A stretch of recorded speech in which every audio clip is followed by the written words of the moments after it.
Books transform lives. They are bridges from your current self to your best self. And who better to show you the way to the top than those already there? Welcome to the book I'm reading. A weekly sit down with accomplished Nigerians where we find out what they are currently reading and how that book shapes their worldview. My name is Richard Mofedamijo and I'm your host. So my friend today is Onyeka Akumah, the co-founder and CEO of Trips. Onyeka is also a co-founder of Farm Crowdy Vest, and my favorite of them all, Rent Small. Yeah. Onyeka, Yeah. thank you for coming through. Thanks a lot. Now, tell me, what is it? What's the secret to being a serial entrepreneur? I mean, can I be one? Yes, anybody can be. I mean, it's first identifying your strength and saying, hey, how do I use my strength across different sectors? For me, I wanted to focus on agriculture, real estate, transportation. But the most important thing was my ingredient was technology. So I wanted to use technology to solve problems for people. I had a demography of people I was focused on, and that's Africans.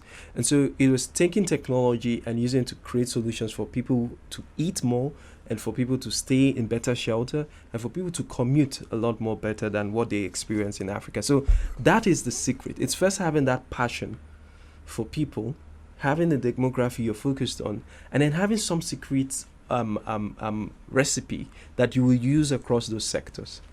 Fantastic. Tells me already that you're a book person. that you're a book person. So tell me, what book are you reading, and who is it by, and why are you reading that book? So I'm reading a book right now called The $1 Trillion Coach by Bill Campbell. And I'm reading another book. So I'm reading two.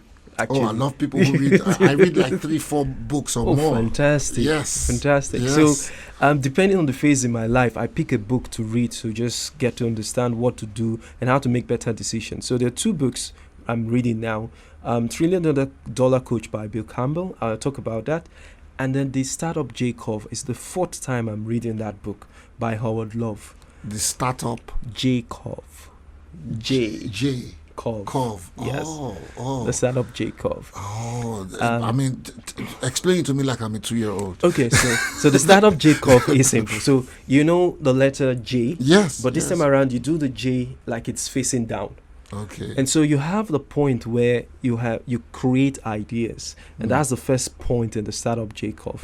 And then you have the point where you release your ideas, and then you have the point where you morph your ideas, and then you have the point where you model your ideas, and then you have the point where you scale your ideas and harvest. Now that create, that release, the morph and model all happens under the J. So let's say there's a line and the J goes like this. That all happens here where it doesn't look exciting. It doesn't look nobody sees all the work, all the sweat. Yep. That is the phase where startups find themselves, where they release an idea and they have to model the idea and then remodel the idea, and they go back and release again and they remodel.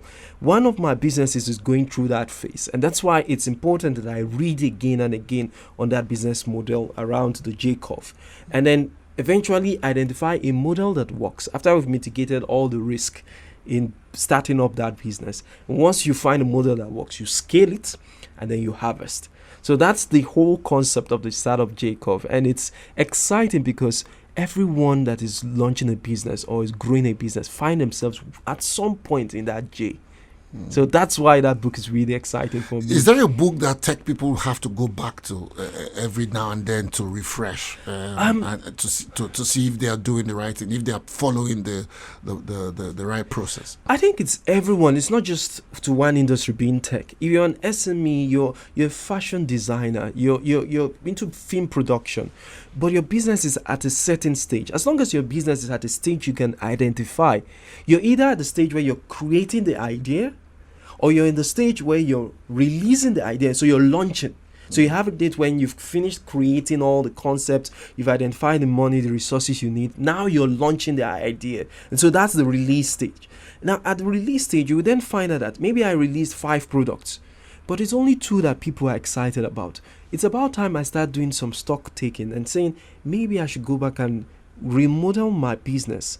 And that's the morph stage. You're remodeling the business to see that maybe it's just these 2 ideas I should focus on and grow the business on. Several businesses have gone through that phase. Now you can go back again in the cycle and release again the idea, but this time around focus on those 2. You're getting feedback and improving the process. And then if you find yourself at a position where it looks like there's a solid model that you can run with, then it's time to scale. Then it's time to harvest. And that's how you go up the curve. So beyond tech, you can apply this to all sectors. It's agriculture, it's finance, it's all sectors. You can take these lessons from them. And that's why it's one of the best books that I recommend to entrepreneurs or people building businesses or anyone that just has an idea that they're thinking about and they're thinking of how to move from paper to turning it into reality. I'll talk to you about the $1 trillion coach later on, but let me just take you on this. One of the things I find fascinating about America or the West or England or whatever is that writers and thinkers, they would take time and look at the process that business people are going through, put it into a book, call it the J curve or whatever thing, or the $1 trillion coach and all of that. Now, those of you who are in business here right now, going through, seeing how our people who don't necessarily follow a laid down procedure, are you guys not thinking of writing these books, in a Nigerian way, simplifying them, just like you picked up the J curve? Is Onyeka thinking of putting something together that a guy from Ubuluku can pick tomorrow and say, you know what, I'm going to follow Onyeka's M curve and improve my farming business? Yes. I think because you're at the end of the day, that's what books should help us all do. Yes, enlighten us, get us to the scope of getting to the range that the writer was in when he was putting his concepts down. I relate with you completely on that, and it's one of the reasons why I say when I turned 40, so I've already started and I've started putting some notes together.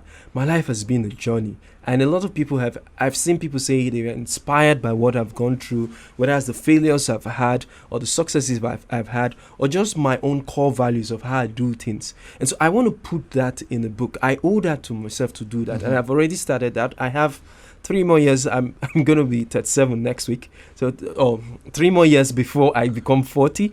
And so I'm already putting my own lessons into a book.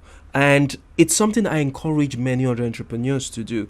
I like what Nayabet Alabi, How to Sell to Nigerians. Yeah, I talked to Bobby about that book here. That's a brilliant book, and that's from his perspective, and I appreciate it. And it helps every other Nigerian look at it from that context and say, hey, this guy wrote this book going through these issues in the same environment. Snow wasn't falling where he went through the issues he dealt with. It wasn't a system in place. He built his own system.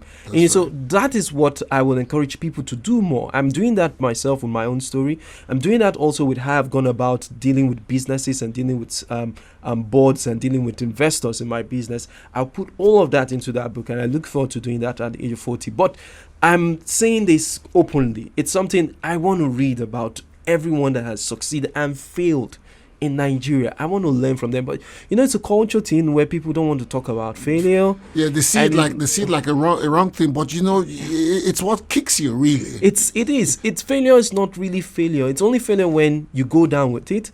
It's called, for me, lessons. It's called schooling. Right. Yeah. When I'm able to pick from it and improve the process, so that the next time I see a similar scenario, I don't go through the same issues. I'm able to learn from what I failed in and make it better. I mean, I recall when, was it Edison or so, when after he had tried to... 999 times. And they said, when are you going to stop? You failed. He said, no, I've just learned how not to do it 999 times. Yes. A beautiful lesson there.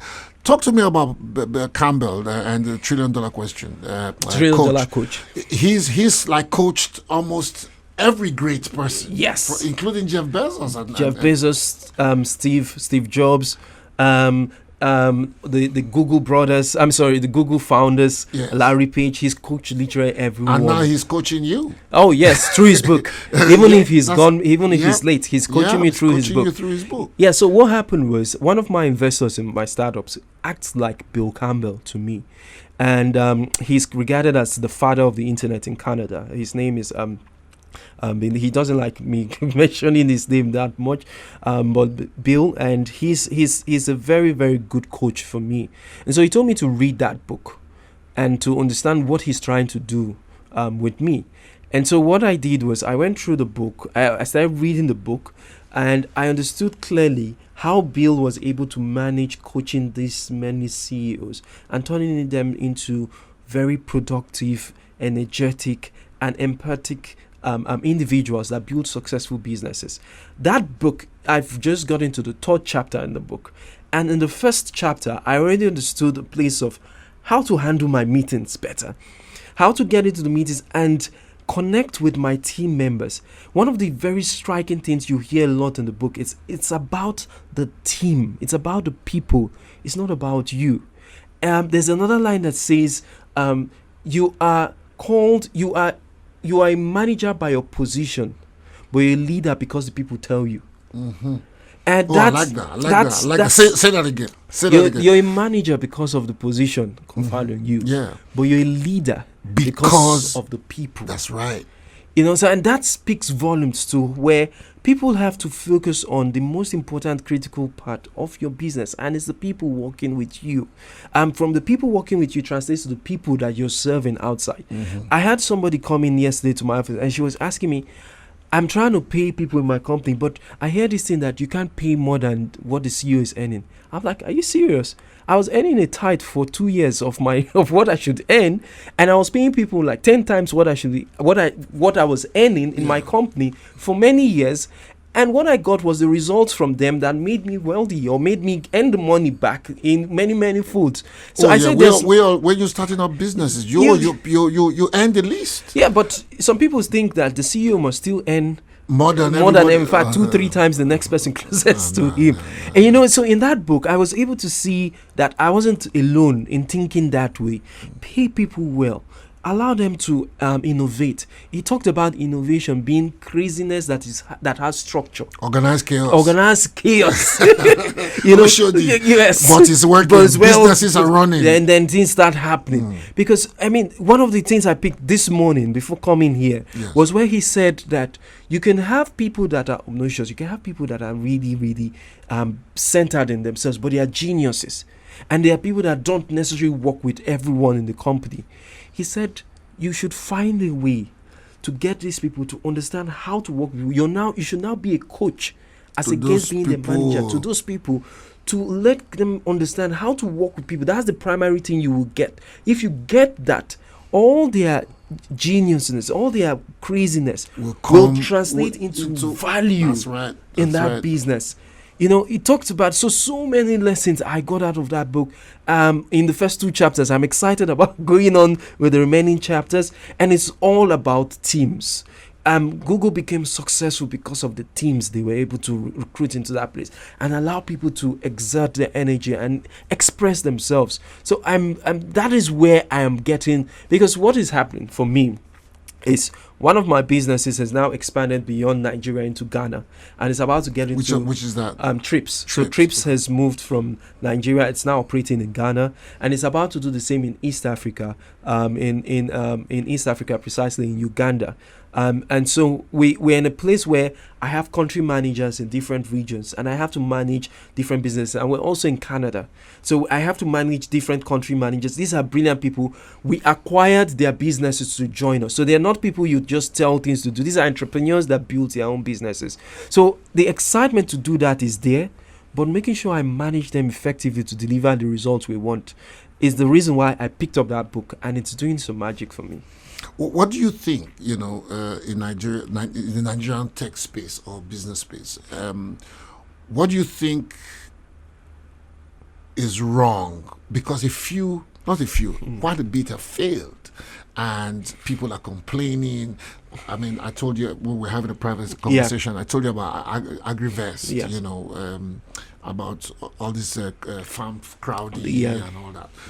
What's the thing? Is it that they were imitating you, trying to copy your business model, and didn't understand the J curve? Yes. Well, or what's the secret of being successful in the tech space in Nigeria today? I think there's a lot of things to talk about there. If I pick Farm Crowdy succeeded while the others were struggling to succeed as much as Farm Crowdy, because Farm Crowdy went through that J curve 3 or 4 times in the 5 years it's been in business. Now it's broken even. Now it's heading towards profitability. Investors are excited about where the business is, but not many people could reach there. When I started Farm Crowdy in 2016, within 6 months, there were 3 other farm crowdies that came into existence.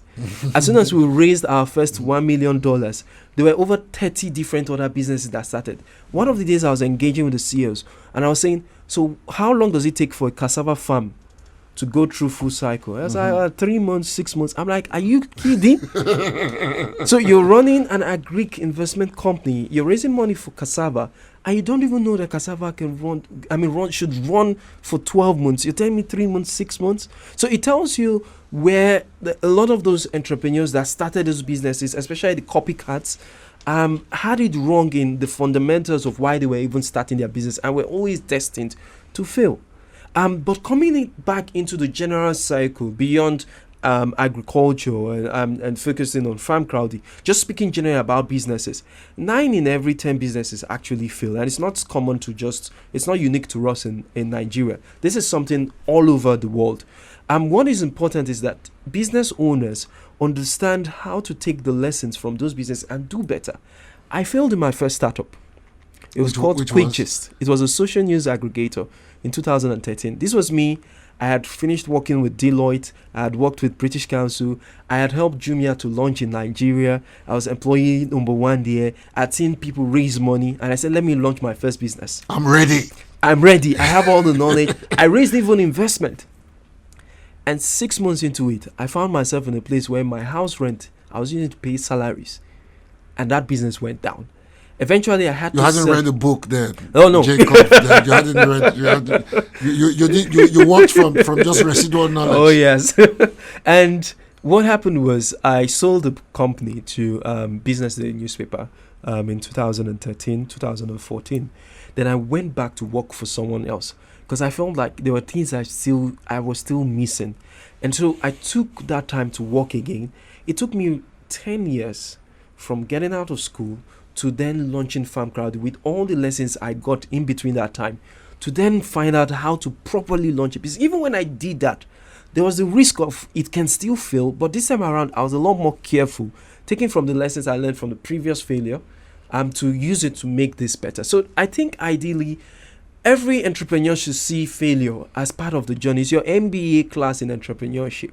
Pick from it and do better if you have the right motive. It's when you have the wrong motive that I don't have anything to say to the person. But if you have the right motive and you really want to create value for people, it's tough. It's the reason it's tough that you don't have many people saying they're entrepreneurs. So the opportunity will always come again for you to brace up again and start again and do this journey again. And so I would encourage anyone that has gone through that phase, pick the lessons, learn again and try again. I like that. I like that. You sound, you're a real motivational entrepreneur. I don't want to use the word speaker. Talk to me about rent, small. I mean, because rent is a big deal in Nigeria, especially in Lagos. Yes. Almost 21 million people in this space. Everybody looking for a decent place to live in and how to pay for it. So is that what you do? Rent, small. So all my businesses were my pain points first. I wanted to pay rent in 2017. I just finished paying my landlady. And then I called her. I was paying the agency fee, and it was just annoying that I was paying 40% agency fee. 40%? Yes, 2017. And I mean, it's a combination of agency, legal, and so many things. It came to 40% of the total money. So I asked her, I said, this money I'm paying you, if I pay it to you on a monthly basis, will you accept it? She said, yeah, she doesn't mind. But the only problem is if there's a guarantee that she will get the money. I was like, oh, okay. So if I'm able to get that guarantee for you, you don't mind? She said, yes. And that was the starting point. I called a friend of mine who had done something similar in Thailand, Tunde Balogun. He's the CEO of Rent Small Small today. And I was like, let's look at doing something in this space. I know there will be many people that want to pay rent monthly, but the problem is whether you have the landlords that will be ready to accept monthly. So if you allay their fears, maybe there's an opportunity there. So we started out thinking through the model. I came up with the name. I like to come up with names that are very close. That you can relate. Yes. Rent Small Small. So we came up with the name, and then we started out in 2018. It started off fully in 2018. They were 3 years old last week, and in the last 3 years, they currently have about 550 tenants already paying rent on a monthly basis in their homes. They've been able to raise, so they've created another part of the model that allows people to split houses into rooms. And then rather than paying 50 million naira for a house, 10 people pay 5 million naira for each room. And then they can put those rooms on Rent Small Small to allow people pay monthly. So you're earning rent on a monthly basis from people paying from your room. To that, they have over 500 apartments, about 13 different estates in Lagos. So it's growing. The business broke even. I was previously the only investor. I'm still the only investor, but they just got into Techstars. I'm very, very happy for them. So it takes the burden off me. But the business has grown to the point where, their revenues are heading into billions of naira. And they are now profitable, and I'm now able to recoup my investment, and they are doing fine. People are happy to pay rent on a monthly basis. They're now looking to expand it to Abuja, looking to expand it to Port Harcourt, to continue to build on that model. Look, 3 years is a long time to write that book, so you probably need to, since you're reading 2 books right now, you probably need to do 2 books by the time you're 40 or 3 books when you're 40, because people need to know that the beauty of technology is in improving your day-to-day living. It's solutions for daily living, right? That's what it is. And people still feel like it is far away from them, and they're in the streets every day. I've been recording overnight as an actor, and when I'm leaving location sometimes at 4:30 a.m., the streets are buzzing in some of the areas that I'm working. Yes. People wake up at 4 a.m. I drove through the Ajawo area. Okay. And at 4:30 a.m., though I was asking the policeman and the driver, what were they doing? They were already discharging bales of clothing that they were buying. Women were there buying at 4:30 a.m. already. Wow. So that's Lagos. That's Lagos for you. So there are things that technology has already provided an answer for, that they probably wouldn't need to wake up at 4:30. Because I hear somebody has already put online Bend Down Select Boutique. Yes. So they might have solutions where you don't need to wake up at 4 a.m. to go to a 4:30 market when these things can be gotten online and all that. Yes. Who would you recommend this book to? My own book, or no, the Bill Campbell's. To everyone that is employing, and even Jacob, because we're doing 2 books. Yes. So the $1 billion coach, the $1 billion coach is recommended to anyone that is employing even your first staff. I would say get that book. It's a you are brilliant only book. A manager because of your position, but you're a leader because of your people. Because of the people will call you that eventually. It depends on how good you manage them. Yes. That is my takeaway from this. What would you consider? Is that your own takeaway from the book? Oh yes. So I've been referred to as a people person. It's just good to see and read it in a book, to understand and shape my thought process on how I manage people, to see that yes, this is the right way to do it, or you can even do it better this way. So I'm always humble to learn. I'm excited about the opportunity to finish that book as quickly as possible and start talking to people, because next management meeting in my office, I'm going to do some of the things I've already said. Yes. So I'm looking forward to doing that, and that's the way I think business should be done. Yes, I've never really harangued anybody on this program to make sure they write a book, but you have to, because I like the idea of you having to go through all these failures and then getting out of it taking it as part of your curve, you being in that curve and Yeah. remodeling them, Yeah. remorphing, Yeah. rethinking, relaunching, Yeah. and doing all the reason, and Yeah. then being able to beat your chest today. This is where I am. Yeah. Look, we're not done yet. Are you ready for a game? Do you like games? Oh yes, I'm very competitive. Please, let's go. Okay, all right. So we're gonna go on a break, and when we come back, people, Onyeka and I are going to play a game. Okay. All right, and I'm happy that he's a numbers person. He's a tech person. So Okay. we're going to play a game. Let me introduce a new wave, we change the rules. A new app that you can use. Wanna change your life, then choose. Save money and invest. Pay bills when you decide. Safe and secure for you when you need a loan. Request it. One bank for you, one bank for me. So chill and enjoy the ride. Stop the current account on it. One bank. One Bank by Sterling. Open a current account and start transacting. Oh, good. So now we are back, and it is still your host with the most Richard Mofedamijo, and I'm still sitting with the serial entrepreneur, Onyeka Akumah. Onyeka, so every program, every episode, we play a game about banking in Nigeria, the history of banking in the world, and of course Nigeria. So I have some questions for you. Okay. All right. Let's see how smart you are. Okay. Okay. So my question one, I'm going to give you choices for answers. Okay. Uh-huh. When was the Central Bank of Nigeria established? Okay. A. 1960. B. 1959. C. 1963. 1963. Yes. A, B, C. C. C. 1963.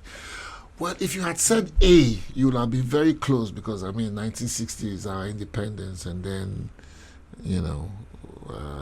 a new nation should have a bank. If you had said B, then you will have been right, because before a nation is birthed, there has to be a central bank to manage the wealth. Okay. So it's B, 1959. Okay. Okay. So question 2. Which of the following eventually became Wema Bank? Listen closely. Which of the following eventually became Wema Bank? A. Agbomagbe. B. That is A is Agbomagbe Bank. Huh? Mm-hmm. B. The Central Trust Bank. C. The Independent Bank of Nigeria. Wow. I'm so sorry, man. Okay.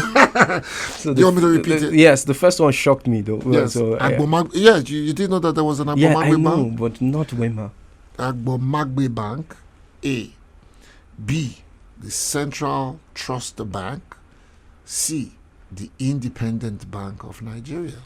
The Independent Bank. C. The Independent Bank of Nigeria. Well, I'm sorry, Onyeka, that if you have thought about, maybe you don't know that Wema Bank is actually like the first indigenous bank in Nigeria or something like that. Yeah. Okay. Yeah. So the answer is actually A. Wow. I'm Agbomagbe. Yeah, you should have thought about it. Agbomagbe, Wema Bank. Agbomagbe. How is that close?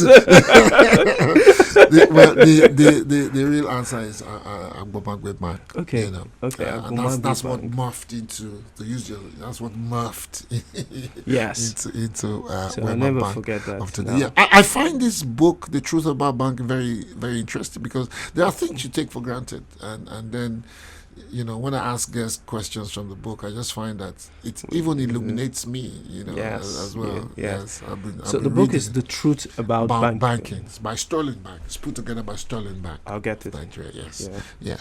Yes. So, Onyeka, thank you so much. Thank you. Any parting words from either the J Curve or any other book that you have read before?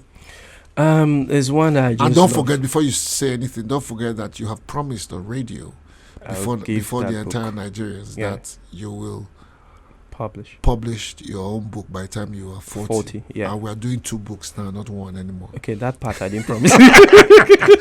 This the second book I imposed. Yeah. Yes, So, I'll work in that by God's so grace. give me That your was favorite book. It doesn't have to your favorite quote. quote. Yes.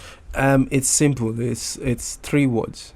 Okay. Yeah. It's just do it. okay. That word is magical. It's what It's breaks from Nike. timelines. It's Yes, from the it's Nike. Nike. Is the Nike? Yes. payoff. And I also saw the importance of that word in the book, the shoe dog book, by the founder of Nike, and it's magical how that word makes things happen, where people feel like they won't happen.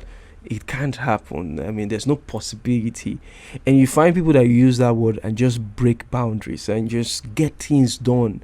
You know, that is the magical word that drives things, that makes things happen. So, beyond it being the Nike word, it's one word that sits with me always. It's always driving me on. Just do it. Just do it. Irrespective of the barriers, just do it. You put your word out. Just do it.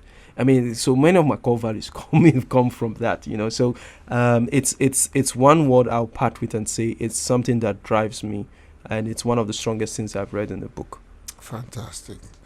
Onyeka, thank you for coming through. Thank you very much. And Andy. we'll be sitting right here in 3 years Looking forward to it. when we are reviewing your book. I look forward to it. Thank you for coming through. Thank you very much. Thanks for having me.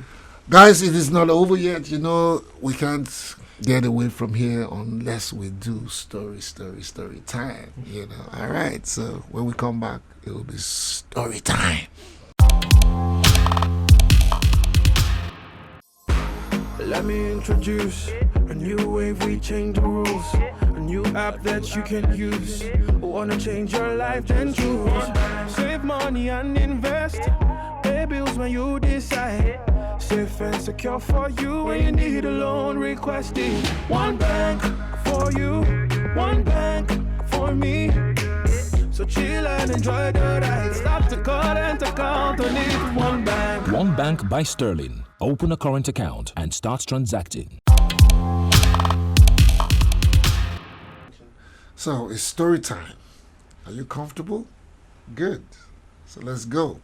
Now, every week we learn something new about banking from The Truth About Banking, a book by Sterling Bank.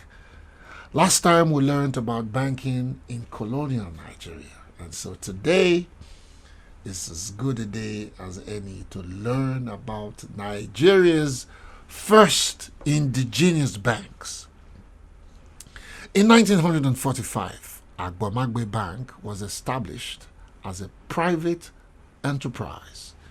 And in 1969, the Western state government took over the bank and renamed it Wema Bank, the first surviving indigenous bank to be licensed in Nigeria. Following the fall of several banks in the country, an inquiry was set up by the colonial government to investigate banking practices. The end result was the Patent Report, which led to the establishment of the Banking Ordinance Act of 1952. It required all prospective lenders and banking institutions to obtain licenses. It also led to the creation of the Central Bank of Nigeria on July 1st, 1959, to regulate banking activities in the country under the Central Bank of Nigeria Act of 1958. Interestingly, Nigeria was the only one of the former British African colonies that developed an indigenous banking system existing simultaneously alongside the colonial banking system. Other colonies were mostly frustrated and overwhelmed by colonial legislation, which made it difficult and sometimes impossible for locals to set up shop. The Central Bank of Nigeria issues licenses and legal tender, governs and regulates the Nigerian banking industry, and gives sanctions when necessary. The entrance of the CBN and Nigeria's independence made it possible for there to be more banks in operation, especially with the introduction of merchant banking in Nigeria. Sadly, we have come to the end of today's show. And as usual, I'll leave you with a quote. Today's quote is from a book by Adobe Trisha Wabani. Book title is I Do Not Come to You by Chance. Now listen to this. And I quote, "The chicken carried away by a hawk says that it is crying, not so that the thing carrying it will let it go, but so that the public will hear its voice and be witness." End quote.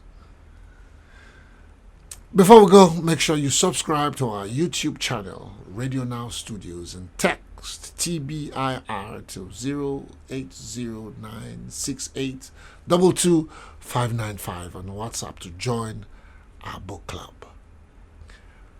My name is Richard Mofedamijo, your host, with probably the most. And today, you and I spoke with serial tech founder and entrepreneur Onyeka Akumah, who is currently reading $1 Trillion Coach, the leadership book of Silicon Valley's Bill Campbell by Eric Schmidt, Jonathan Rosenberg, and Alan Eagle. He was also reading, by the way, or he had also read the J Curve, What book is next? Find out on the next episode of the book I'm reading.